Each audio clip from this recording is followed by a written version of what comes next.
A lot of times we think about trees during the summertime when they provide us with a reprieve during our hot Oklahoma summers. And also in the wintertime, we're grateful for our evergreens because of the green that we know will soon return to our landscape. However, today I want to show you a tree that is still providing color even in the middle of winter, and that is the coral bark Japanese maple. As you can see, it got its name from this bright red color that it gets on its new growth that is only intensified as we go into those cooler winter months.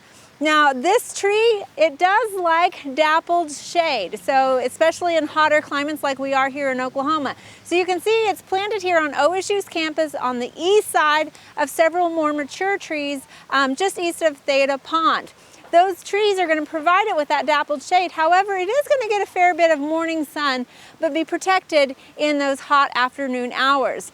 The other thing is that shade that's provided by the canopy of the other trees will also kind of protect it from the harsh drying winds that we often experience here in Oklahoma. Now, we don't have to worry about the canopy of those other trees too much because this tree is going to stay a moderate size of about 20 feet tall by 20 feet wide.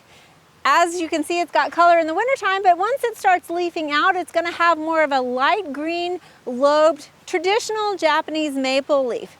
Now we're going to continue to get color with it in the fall as those light green leaves turn to more of a golden yellow color. Now this tree is better suited for eastern to central Oklahoma as it does like an acidic soil that is moist yet well drained. Now while this tree isn't suited for all of Oklahoma, sometimes the bark is just as important as the bite.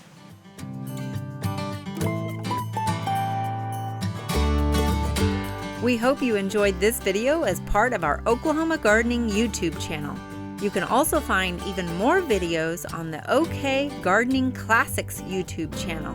And join us on social media for great gardening tips, photos, and discussion.